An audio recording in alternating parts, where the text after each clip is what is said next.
Okay, hello. The date is June 1st, 2021, and I'm sitting in my room and I'm currently self-isolating because my dad was exposed to COVID, and so I was exposed to COVID, so I have to self-isolate. And I find that spending so much time alone, while I enjoy my alone time, it's kind of boring right now and I don't know what to do. So I was watching this video called 20 Things I Learned in My 20s, and I'm 20 right now, and I was wondering if anybody's ever made a things I learned in my teens, or what I would tell my teenage self. I'm sure people have made videos like that, so I figured maybe I'd just make a little video about, or just a little video essay, something about what I wish I knew as a teenager, or not what I wish I knew, because I guess I don't wish I knew that, but just what I would tell my teenage self, just in dreams or memories or something, what I would tell my teenage self. So I was thinking a lot about who I've become in the last few years, and it's my first year of my 20s, and I'm about to be 21 in July, so next month, which is ridiculous to me. And I just feel like I'm kind of really starting to form who I am and who I'm going to be and what I'm passionate about and what excites me. And so I want to film this video, and it'll be a nice memory.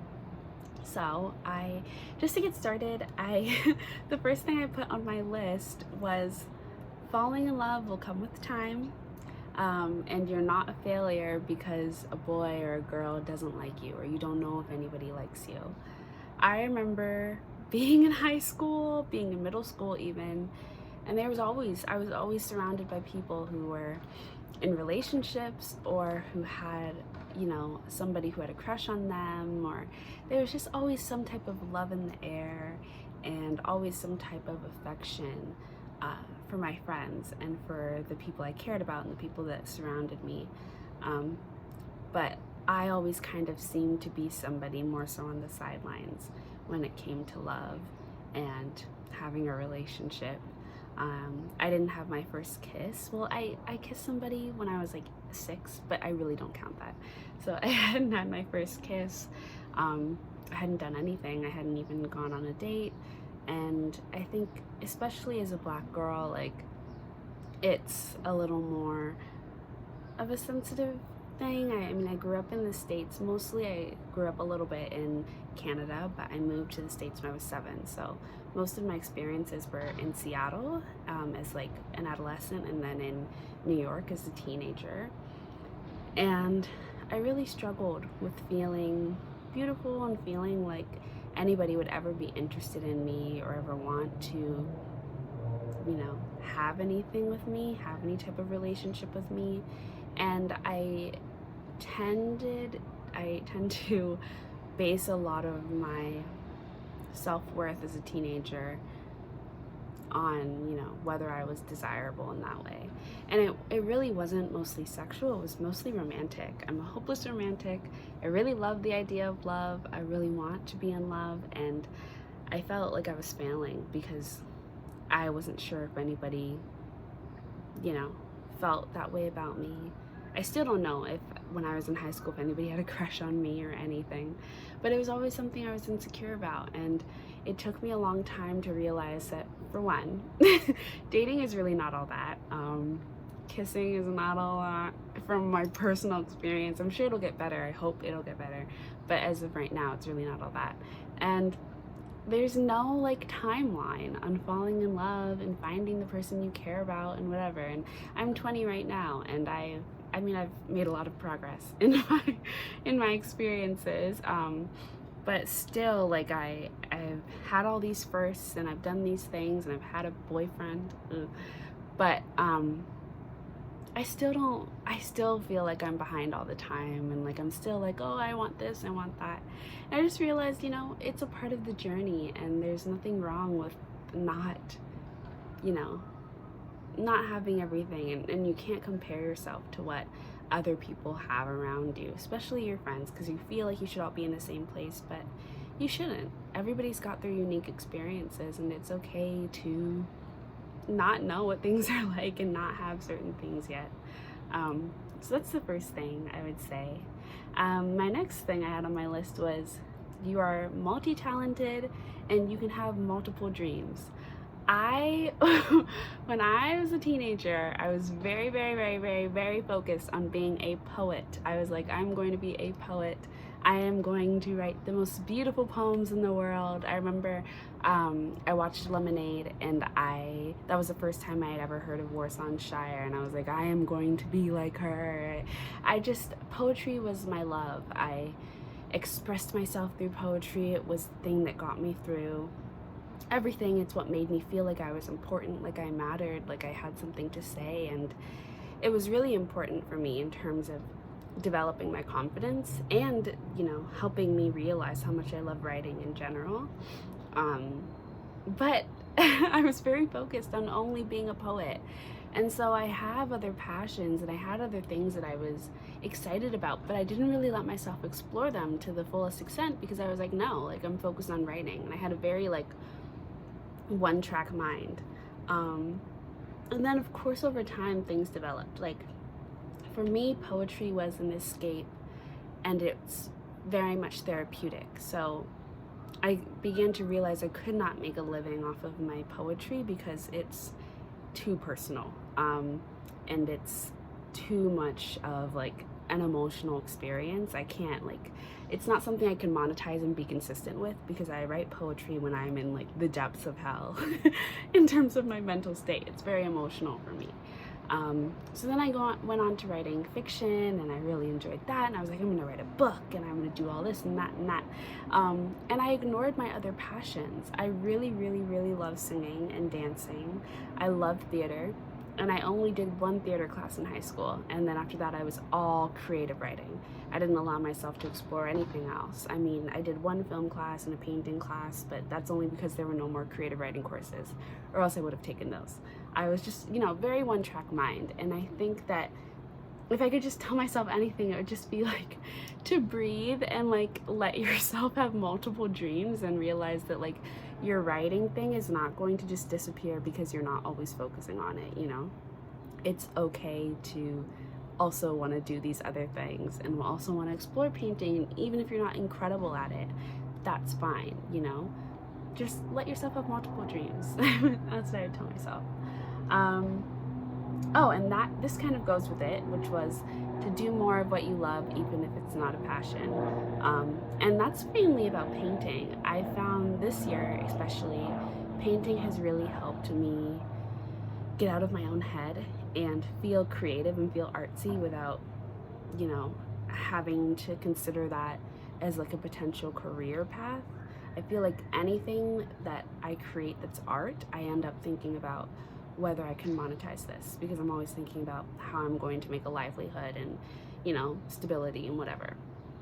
But it's okay to do things that you really enjoy, without feeling super strongly about them, without it being a passion, a burning fire in your soul that you have to continue on and, make something out of. It's allowed to be, the small things. Those are beautiful as well, and those are important as well, and those are the things that I think get you through the hard times. Writing doesn't really get me through the hard times. I mean, my poetry did, but I was younger then, and that was very specific. But writing makes me anxious, and writing gives me a lot of stress, and I love it. I love writing, and I can't imagine not being a writer, but it doesn't get me through the difficult times. Other forms of creativity and excitement get me through that, like my dancing and my singing. And if I could tell myself one thing, it would be to stop forcing myself to be that, anxious writer in New York City, writing on every freaking sidewalk and every table and every bench and every street. I always just wanted to be writing, and it's okay to do other things. It doesn't take away from that. My next thing is, it's okay to lose friendships, to grow out of love with your friends, and to move on. Yeah, when I was a teenager, I moved when I was a teenager, when I was 15, when I was 15, I moved to New York. So I had spent most of my childhood in Seattle, and I had made really great friends there. And then I moved. And it was really difficult for me to keep up those friendships. And I didn't have the tools to understand how to be a good communicator at that point, and especially communicating over long distance. I mean, I had experience with long distance because I had left my family in Canada for Seattle. And so in that way, I understood what it was like to be at a distance with people that you love. But even in that scenario, once I was gone, I kind of felt detached. And that's a thing that I've noticed actually about myself just as an adult, and it might just be a character trait, which I don't know, it's something I'm kind of working on. But when I'm away from people, it's hard for me to communicate. I'm not really a technology person. I don't text or call very often, and maybe I should get into letter writing because that is the only way I can really keep in touch without feeling stressed out and anxious. But I just want to say that, as a young person, you create friendships and you create these really special bonds with people. For me, I bonded with other girls really quickly, and I created these relationships that were really meaningful and really deep and really helped me and gave me happiness and joy. And we were emotional supports for each other, and it was incredible. And even through that, when I would grow apart from people, it felt like I was betraying them or like I was doing something, evil, because you create these deep relationships and you expect that those will last forever. But as kids, some people are here for a year, some people are here for several years, some people are just here for a season, some people are here for the rest of your life. And you don't always know how long it's gonna be. I mean, I remember with most of my friends that I'm no longer super close with, I thought that we were gonna be lifelong friends.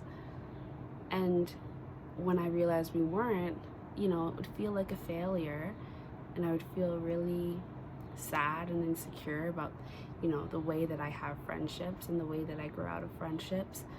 But I realized that there's nothing wrong with that, and it's totally okay to, end relationships on a good note, I would say, which is best, especially for friends, to end relationships and to grow out of things and to learn from them and to take that and remember the memories and cherish them, and then just be okay with moving on. You're not losing anything. You've just gained an entire experience and a relationship with someone, and now that that's done, it's in your memories, and that's still okay. You are objectively and subjectively beautiful. When I was in high school and middle school, I was insecure. I had a lot of issues. Obviously there were the common things that I'm sure every teenager was experiencing. Your body is changing, your face is changing, your skin, your everything, your hair, whatever. So as a kid, I never really felt beautiful. There was a lot of times where I was like, oh, I look nice today. But that more so had to do with the clothes I was wearing or the way my hair looked, or like the way I posed in a picture. But I really had very few moments that I can remember where I felt beautiful. And I would just look in the mirror and I was like, and thinking about that, it makes me sad because I know that comes from a very complicated experience of being a Black girl and being queer, and having certain, health issues. There were a lot of things that made me feel like beauty was not something that I could attain. But, where I'm at in my life now, I still obviously have a lot of insecurities, but I'm also realizing that, I will just look in the mirror and I'll just be like, bitch, I am that girl. And it doesn't have anything to do with how people see me, and it doesn't really have anything to do with what I'm wearing most of the time. Sometimes it has to do with my hair because it's literally on my head and it's so close to my face that I really can't help it.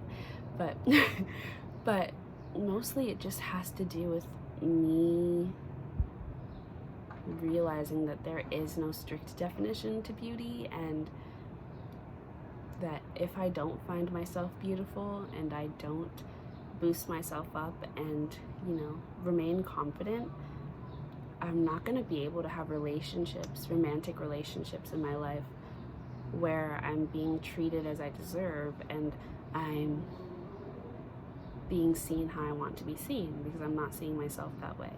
And I really don't ever want to rely on somebody else to make me feel gorgeous, you know? You never should. And I think that even the whole like beauty is in the eye of the beholder thing is like a load of phooey, because it's not. Like, everybody is just beautiful. And I think that once we move beyond the standards of beauty and get outside of, like, you know, certain elements of what your nose should look like and how big your lips should be and your eyes and your eyebrows and whatever, we're all gonna be better off. So yeah. Oh, and then you are not the most beautiful you will ever be. That's a thing. I remember, well, everybody always says, you know, you are the most beautiful you will ever be when you're like young and in your 20s, or you're a teenager, and that's what they're like, don't waste your youth, like this is the youngest and the hottest that you'll ever be.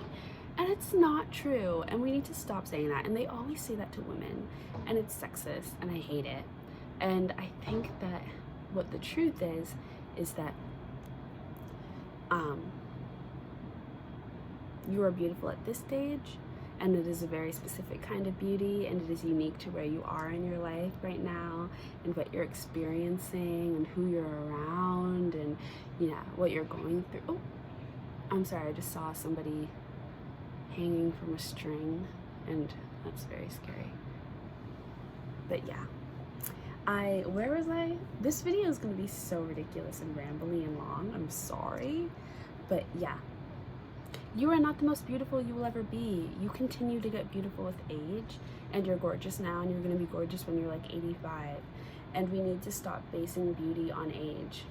It's stupid, it's dumb.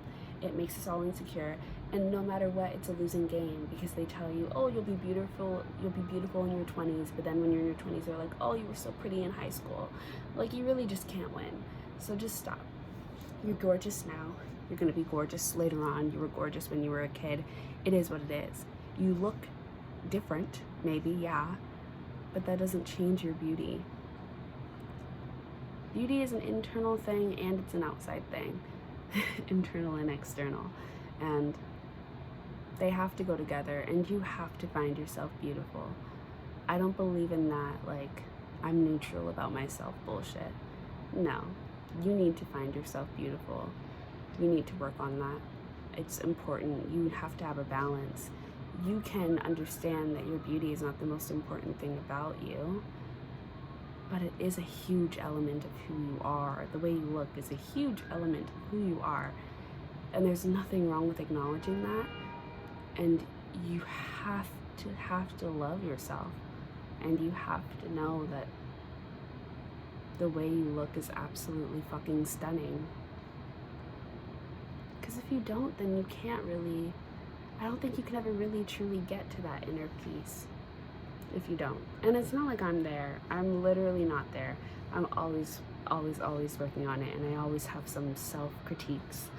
But I think I'm getting better at just like being conceited, and I will literally stare in the mirror as I'm dancing and be like, who is that? And like, it's the best feeling ever. Even though it's like, it makes me feel like silly, it's also the most amazing feeling ever to be like, to look at yourself and be like, oh, like, you need to do it. You need to do it. Get conceited, get cocky. I don't care.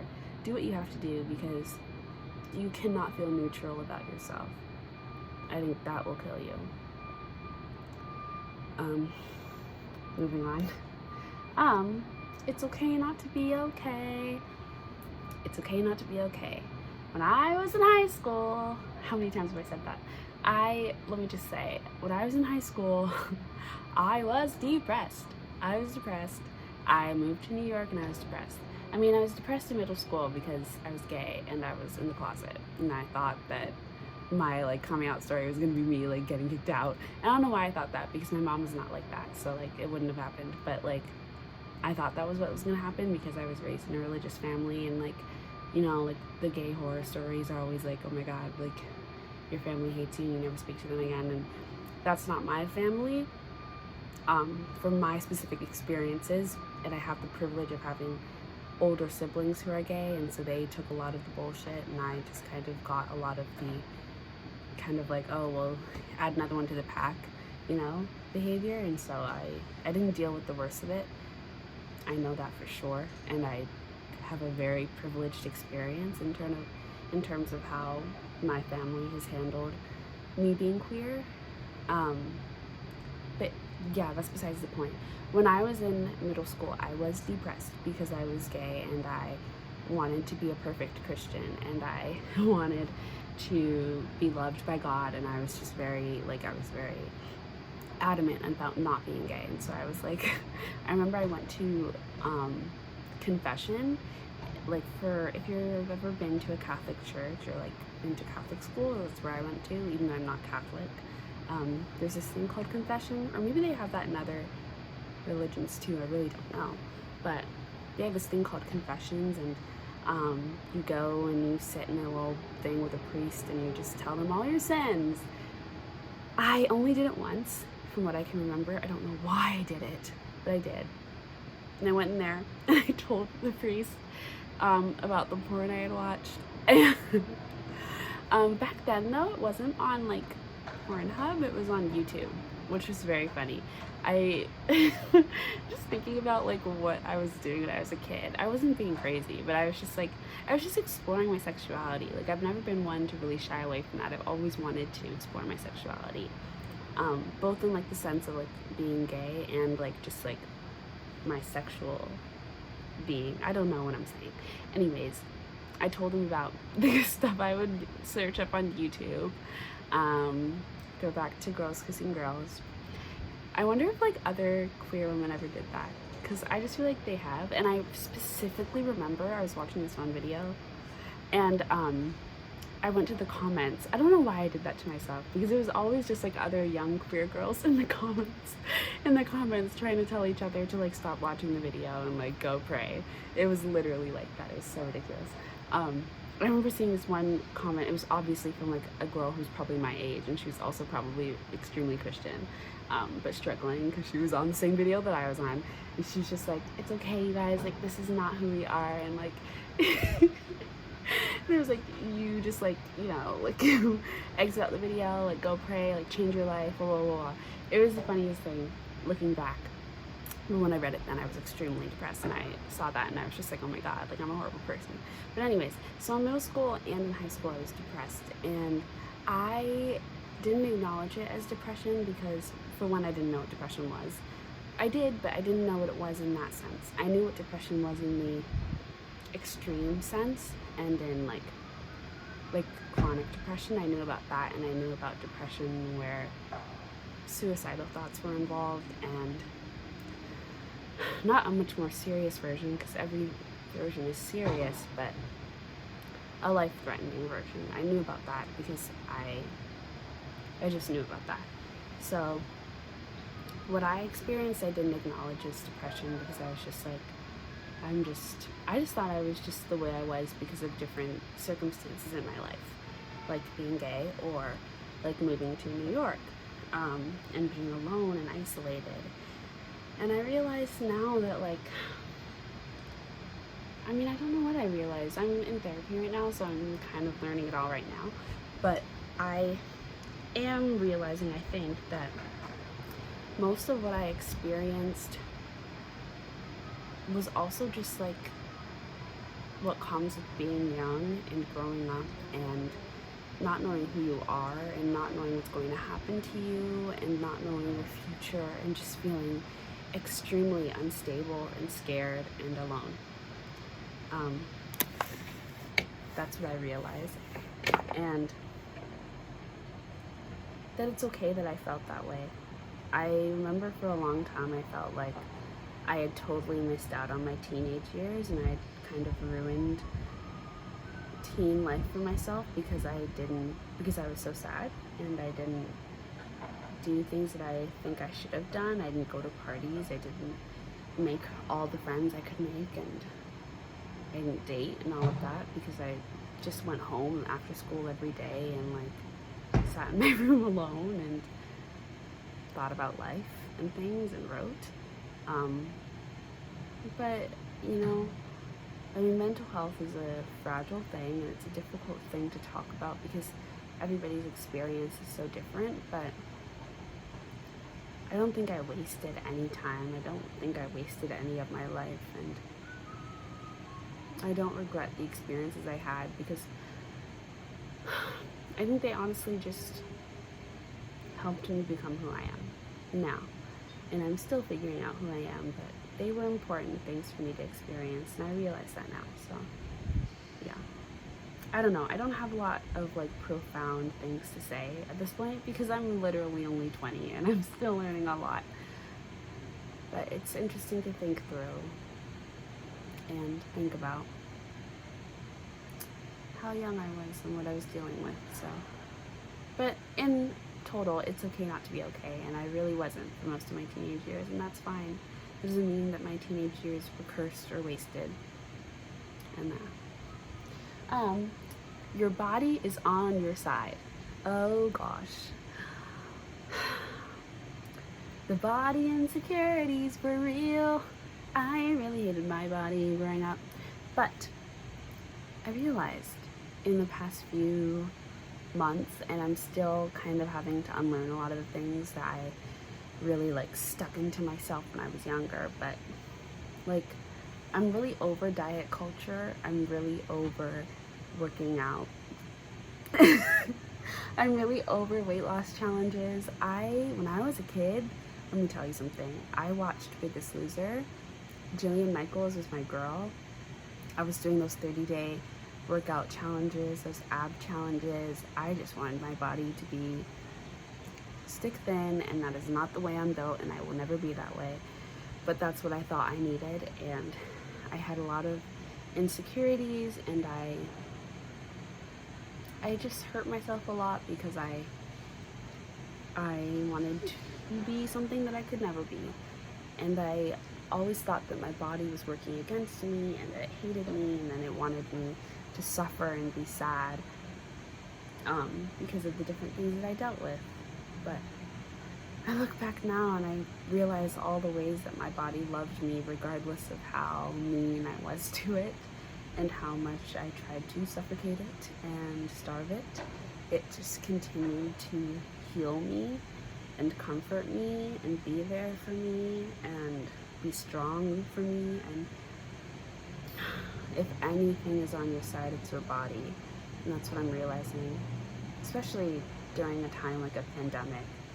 If anybody's on your side, it's your body. Like, it's just trying to protect you. And I wish I had given myself a little bit more grace as a teenager and just stopped like trying to be so skinny. I'm never gonna be skinny, and I wish I could just accept that and then just like live my life. But I could not, and that's okay, because that is also just a part of growing up and learning about yourself. But yeah,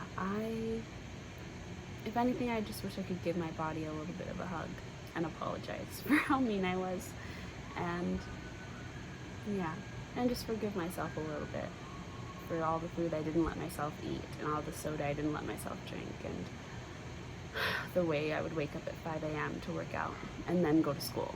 Like, oh my god. But you know what?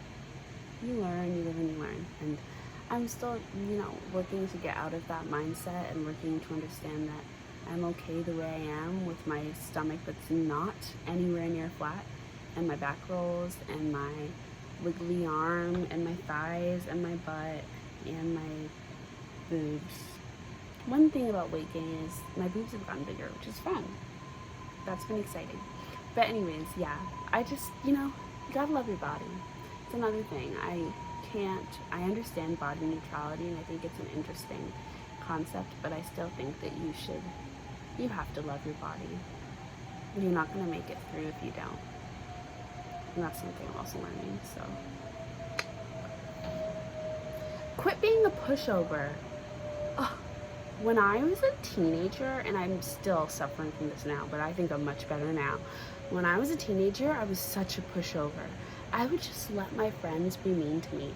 And like, I would let myself be the butt of the joke, and I would just do things, and I would just listen to people, and I would just let myself be laughed at. And I just like, I can't even understand why I did that.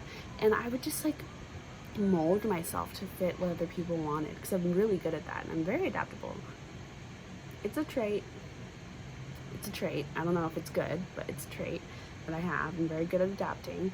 I'm just such a pushover, and I have to stop.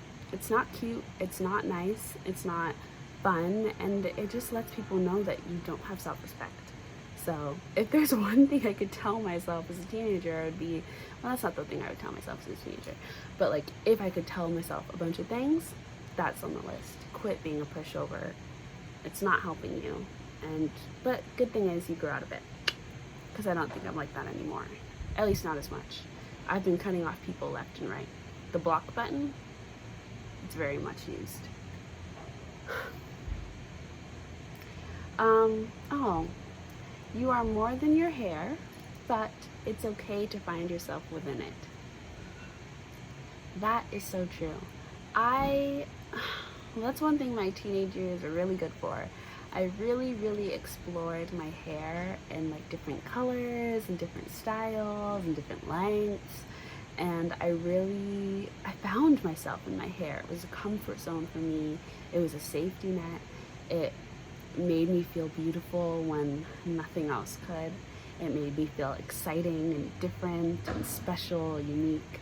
And especially when I got to New York, I was in these streets with my hair in all different colors and styles, and it was so much fun. I'm just so happy. I'm so happy I allowed myself to be fun and expressive when I was a teen, because it's not like I didn't have insecurities, so I'm very shocked that I did that. But it also, it taught me about self-confidence, let me tell you, because people are still mean, and while having colorful hair is seen as cute, I think more so now, being a black girl and having colorful hair, like, it wasn't always, you weren't getting the best treatment in the world.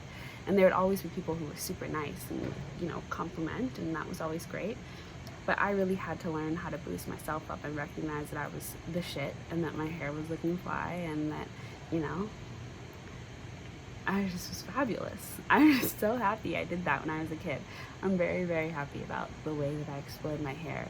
And even like getting to know my natural hair and getting to a point where I could take care of it and I could love it and I could wear it out in an afro. I mean, some of my most prominent memories of my hair when it's natural, like out and natural, was when I would like walk down the streets of New York with my hair and afro, and it would just be like bouncing, and it was just like so much fun and so cute, and I was just so like, it felt glorious. Hair is such a special thing. I would never ever want any other type of hair that I have right now. It's totally built me into who I am. It's a huge part of who I am. And it's amazing the way that it's just completely changed my life, depending on what my hair looks like, and how it's completely, helped me reimagine the possibilities of who I can be and what I'm capable of and what I deserve. And my hair is just a very special thing to me. And now that I have locks, I dyed my hair, and am I nervous about it? Yeah, because it's bleached, so. But either way, it'll be okay. And I'm not even gonna say it, but yeah. Now that I have locks, I'm in a new phase with my hair. And still, I'm so happy. I just feel like I'm just learning. Every time I have a new hairstyle, I feel like I'm literally in like a new phase of my life, and I'm like a different person. And I'll look at different hairstyles that I had, and I'll remember what I was like then. And just makes me very happy. I'm very happy I experimented with my hair. Very proud of young Zan for that. It's okay to want to be out of this phase of life. Yeah.